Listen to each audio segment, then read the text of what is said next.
Cocoa ഇവിടെ ഉള്ളിലെ സ്ഥിതി എന്താണെന്ന് നമുക്കൊന്ന് പരിശോധിക്കാം.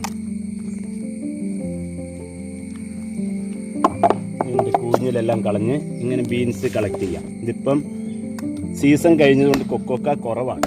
കൂടുതലുള്ള സമയത്താണെങ്കിൽ കുറച്ചും കൂടി നമുക്ക് കാണിക്കാമായിരുന്നു.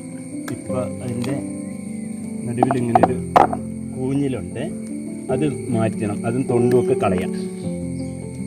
തൊണ്ട് വേണമെങ്കിൽ പശുവിനൊക്കെ കൊടുക്കാം. നല്ല പശുവിന് നല്ല കാറ്റിൽ നല്ല ഫീഡാണ്. ഇങ്ങനെയാണ് ചെയ്യുന്നത്.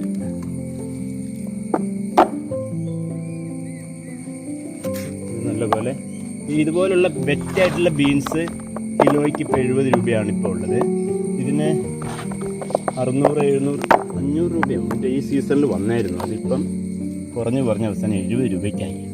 അങ്ങനെ കുറഞ്ഞ വിലയ്ക്ക് നമുക്ക് വിറ്റാൽ ഇത് കൊണ്ടുപോകാനുള്ള വണ്ടിക്കൂലി, ബൈക്കിനാണെങ്കിൽ പെട്രോൾ ചിലവ് ഒക്കില്ല, കുറച്ച് കൊണ്ടുപോകാൻ. അതുകൊണ്ട് നമുക്കിത് ഫെർമെൻറ്റ് ചെയ്ത് ഉണക്കി ഡ്രൈ ബീൻസ് കൊടുക്കാം. എവിടെയെങ്കിലും പോകുമ്പോൾ ഇടയ്ക്ക് കൊണ്ട് കൊടുത്താൽ മതിയല്ലോ.